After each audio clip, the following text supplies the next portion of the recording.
Hello, everyone. I'm Ryan O'Clavin, and welcome to the best and worst of Walt Disney World. And in today's episode, we're going to be talking about the best attractions to get stuck on. And to join me for this discussion, we've got Mr. Charles Boda. Hello. Steve Porter. Hello. Oh, no, I don't like that. That was And my Craig gunshot. Williams. Put away those finger guns. Craig doesn't have them out. I want that for the listeners to know. Okay. Because Craig has no finger guns out. So, like I said, we're going to be talking about the best rides to get stuck on. This, again, was another... Brian Riffle should just be the the man to go to for suggestions for the show, because he sent me this suggestion on Twitter. So thank you, Brian. We're doing another one of your suggestions. And, in fact, we'll then be doing the worst rides to get stuck on, too. So you get credit now for 3 of these best and worst episodes. But I'm going to dive right in. And, Steve, what's your least favorite attraction? I mean, what is your best favorite? Your best favorite. My best favorite guys, attraction. I host the show. I choose the words we say. My best favorite attraction is Buzz Lightyear Space Ranger Spin. I was a cast member on this attraction, but it's a great one to get stuck on because you can just rank up or roll up those points, and if you know the right targets to hit, you can max out your gun pretty quickly. You already know the secrets because you worked there. Yeah. For us common people, Right, you have a shot Yeah. at actually doing it even without knowing. and I like that. Like, if you're stuck in one spot long enough, you can kind of start to see what the secret ones are. So you'll have the fella that comes out of the box, and you're like, oh, there's a spot behind you. That one's not even that good of a. Oh, okay. I've texted Steve before I've gotten on that ride so that I can impress whoever I'm with. Just let me know the spots. Yeah. Well, I But know there's the regardless- carousel above. Yeah, regardless though, it's a good one to get stuck on. You can max out that gun if you do know where the targets are, and if you don't, you can maybe get the highest score that you've ever gotten, even if it's not maxing out that. Yeah. Yeah. I like to do, especially when you've got a target and aim that is a really high point target. Also, it's a lot of times people have a hard time finding out where their laser is, like where the gun is actually shooting. So and part of that is because you're moving, and so it's kind of hard. You're shooting at moving targets while you're moving, and it just can be disorienting to see exactly where that laser is. But if you're stuck in one spot, what I do as a hint, I aim for the ceiling, and then I move down the wall so that you know exactly which one is yours. And it's really easy if you're stuck in one spot. That's exactly what I was going to say. I was probably mediocre at it all the times I would come on vacation, and then it dawned on me that, when you see 4 or 5 different lights shooting at the same target all at the same time, you think you know which one's yours, and you're pretty much sure it is. But until you do a trick like that, you're not really you're never 100% positive unless you're the only person. So even if you are stuck, try to find a target no one's shooting at, and then practice on that one. And then once you know how to shoot those guns, every single time you go on, you're going to, within about 10 seconds, you're going to pick it back up right away. I mean, that's the best time to learn. If you're a purist, I have to go start to stop. No cheating by stopping and racking up points. If you're like that, I don't know anyone who's like that. This is the one ride I think no one complains on if they get stopped, because it only adds to the excitement. I usually just and cross fun, my but- fingers when you get on this. You're like, oh, Yeah. please stop me. Like the one in Disneyland, this one, whichever one, I'm always like, okay, let's hope that somebody is going to need some extra time to get on this attraction. I feel that all of you should have an asterisk next to your high scores. Oh, I've done it without, but Sure you have, Steve. Sure. But no, it's a good way to learn how to actually play the game. yeah, So no, I agree.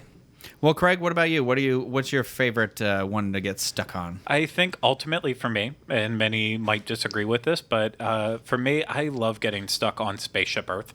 And if you've been on it recently, you know that it's inevitable that it will probably happen, that you'll either slow down or completely stop maybe 2 to 3 times. It is a longer journey. So because of that, you do have more time to stop mid-attraction. But right off the bat, if you kind of think about how the ride is set up, it's broken down into the different levels. You don't have a lot right at the beginning. that you can pay attention to as you start off your journey with Judi Dench. Dame Judi Dench, that is. Sorry, in case she's watching out there or listening. I don't want to offend her. She Googles her name regularly. She's an American British treasure. I'll just say that much. American treasure for this attraction, that is, and British treasure for everything else. But anyway, so then once you get into the attraction, you do have the actual portions with the show scenes. And while I feel like there are, like, for me, there are some attractions like Pirates of the Caribbean. I've been on it so many times, I can't study it anymore. I know all the details that are in there, but something like Spaceship Earth, that's one of those attractions for me. As much as I've ridden it many times, I always, nowadays, I get on my phone as soon as I sit down, just turn the brightness down, and I don't pay attention to anything in the first part. So for me, there's still chances to see all the little hidden details that are hidden throughout. Some scenes are obviously worse than others. Like, I could probably only sit in the woolly mammoth scene for maybe about like 30 seconds before I'd go insane. And I have gotten stuck in that one before, and it is just as awful as you think it is, because they just repeat the same animated loop over and over. But you know, you have all that throughout the first start of your journey, and then once you get to the top, if you get stuck there, I think that's like my absolute favorite place. Even though you're just staring at the earth with all the stars around it, it's just that iconic, like, epic music in there. It's like, okay, this is really relaxing. And then on the way back down, yeah, you have your little computer thing, and if you get stuck, that can kind of screw up your whole animated portion of it. But ultimately, it's just you're going down on your back. So I know I might be like many people. I like taking a nap in a chair, resting, even sometimes flat on a bed. Yeah. So when I get in that reclined position going back... Hold up. You rest flat on a bed? Sometimes. Believe it or not, sometimes I do. But I thought you did it like Conehead style, standing up. Actually, there was a period, I think it was just like one summer when I was in high school, where I slept in a recliner every single night. Not even one that went the whole way back. Don't ask me why. The internet was just getting really interesting. So that's what I was spending my time doing. But yeah, I know I like getting stuck in that reclined position on your way journeying back down. So I have a question about the stars scene. Yes, sir. I thought you were gonna ask about I wasn't going to ask about Okay. the internet. Yeah. The star scene. The only problem I think I would have is does it play your vehicle is turning around and over again, because that would drive once me you turn crazy. around, you're okay. Yeah, once you turn around and... Excuse me, I got a frog in my throat there. Once everyone's turned around in their vehicles that can, like, if it's completely stuck, you won't hear it over and over again. Okay, It's triggered once it gets to a certain point. The star part would maybe make me a little dizzy, that one part, but I do like when it's like real pitch black. It's a great place for the French kissing. I mean, don't go to town, but just like... So you give me crap for the internet, which I know. I meant I was on Napster. Yes, I was one of those pirates back in Sean, in the late what's 90s. his name, is listening. What is his name? Justin Timberlake in The Social Network. Oh, I was going to reference Metallica. Is very angry at I Gardner. would say that. Yeah, that Sean wasn't important. It was the other founder of Napster that was the important one. I thought that was the one who was Justin Timberlake, was the No. Sean whatever. It's fine. The Facebook fella. It's okay. Anyway, yeah, no, don't judge me. Whatever. It's like dark, and you might want to just grab a quick kiss. So, Charles, Okay. So, want to go on the... No, I'm just kidding. Go ahead. I'll roll the dice. Yeah, so my favorite to get stuck on is the Haunted Mansion. It's also dark and romantic if you happen to be riding with Rhino. But It actually is, yeah.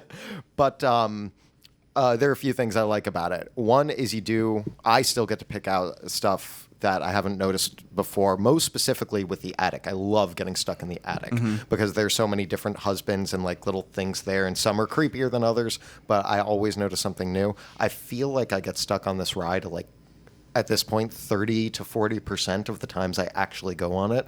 At some point I'll get stuck on it.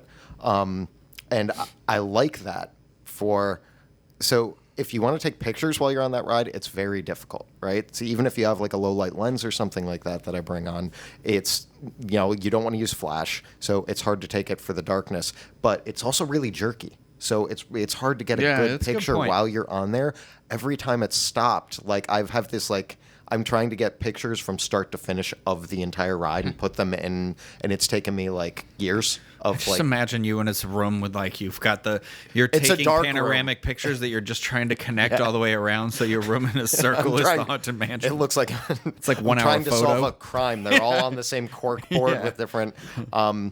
But yeah, so for picture taking, it's really fun too because it's difficult to get great pictures, but there's so many to have. Madame Leota and stuff. That room is hard if you're moving. A lot of them are really difficult. The one thing that I don't like is when your dune buggy first stops, you have the the ghostly voice that is like, Yeah. like don't get out of your dune buggy. Or Ladies blah, and blah, blah. gentlemen, Like, spirits have detained this attraction. and that is really cool. But if that goes on know. too long, then a cast member will come in and completely like. Is that not what they say? I don't think they say detained. It's a little too timely right now. I thought that's the word they use. Maybe it is, but It might be just the way you said it. Okay. You've done nothing wrong. I do agree with you about what you're about Yeah, to say about the but cast member voice. So if that goes on long enough, a cast member will come in and interrupt, and it might just be when people try and get up or move around. I don't know how it works, but like Seth will come up there and be like, "Excuse me, everybody, please stay in your dune buggies," and it totally takes me out of it. Because they have the ghostly voice, please remain seated. And it's like, okay, this is cool. This is fun. I'm hanging out. And it comes out and it's like really annoying. And it just immediately takes me out of the fact that I am, in fact, in a real haunted mansion. So I just wish they would get rid of that one guy, just that cast member who annoyed me last time. Seth. Just Seth. Fire Seth. But anyway, it's fun to get stuck on. It's fun to get stuck on this in the graveyard scene with Rhino because the guys that tries to pop make up out from with you. behind. So me and Rhino, the last time me and Rhino were in a haunted mansion, one of the heads popped up and it kind of went slowly, and Rhino was like, "Oh, why do they even have those? Those are so pointless." And then the dune buggy like switches over to the next one, and another one pops up like way faster, and he goes, "Oh my gosh!" It was like literally, I was like, these parts are so stupid. Whoa! And I don't know why. I do like the graveyard scene to get stuck in. It's funny because when I was a kid, I would dread getting stuck when you're climbing out of the attic. So when the dune buggy starts tilting backwards, because I'd just be like, oh God, it's going to flip me backwards. I'm too fat for this. Yeah, and it's kind of like Craig was mentioning before. Whenever it flips me backwards and it gets stuck and you've got the ghost going overhead and I love that. It's like really, really relaxing. I would be cool if it just like an hour, 2 hours, just take a quick nap in a haunted mansion. That'd be nice. That's the new Disney Parks blog. It's the contest VIP. that you can It's get. the VIP experience. You just pay. Bring your $700. sleeping bag and just nap in there like little dune buggy. Well, for me, I like the safari at Animal Kingdom. Is I think a cool one because so if you've ever done the safari on like a really busy day, you can get kind of stalled several times due to the amount of jeeps that are on the Harambe. That's not the right place. Yes, it Safari. is. Safari. The Kilimanjaro Safaris. Yes, yeah, that was the word I was looking for. And so they have to wait because they have to maintain a certain amount of distance in between all of the other jeeps and stuff. And then also the best times though have been when animals are trying to cross. So Craig is terrified of ostriches, and there was one time that we were on there with Kylie and she was saying it, and then I kid you not, we got stopped because an ostrich was trying to cross the road, but one was like saddling up next to the car. Too. Classic dude, where's my car scenario. Well, that is part of it. I will say that. But besides that, there is no animal more terrifying. They are fast. They have the pecking ability on them is second to none. If you tell me you're not afraid of an ostrich out there, I just don't believe you. But going off what Rhino's saying is the ultimate is when you get stuck on Kilimanjaro Safaris, but it's because your Jeep is the one causing the backup because you've got animals stopped right on the path in front of you. I maybe ride this a handful of times a year, 5-6 times a year, and I would say probably like 1 out of every 5 times I do it. Usually once a year. It's because I do have animals stopped right on the path, and sometimes it is like I can't think of the names. One of the gazelles, and that's like boring. But then when you actually get it where it's like a rhino is blocking your road, which that same happened ride to that us too, Rhino yeah, was same talking, one, yeah. a rhino blocked our path. Yeah. Sometimes you get the giraffes walking and blocking your path. Like when you get that up close moment, that's literally what the safaris are all about. It's almost a magical moment to get stuck on Kilimanjaro Safari if you're in the right place. Well, not only is it up close and you get to encounter the animals much closer than a normal ride, but also it's an extended trip. I mean, you get to when like all the other ones that we've mentioned, you're basically just sitting in the same spot and you're seeing the same things. And yes, you're stuck in the same spot on the safari, but all the animals are moving around you. And you're getting just an extension of that. Like you almost wish that they could, in a normal safari, just park on the side of the road. But when an animal's blocking, you get that in a natural way. I don't know. It's kind of cool. And I don't want to give the impression that, like, I don't enjoy rides and I only take photographs on them. But, like, Kilimanjaro Safaris is a big photo-heavy one for some people. You got to see a rhino in real life. You got to see, all of these things. When it's stopped and you've got 10 minutes and you're just waiting on, like, an animal that's sunning himself in the street, you can get some, like, pictures. Oh, yeah. Like, you can get some really, really great pictures there, too. So that can be an extra benefit to it. It's, fun. Yeah.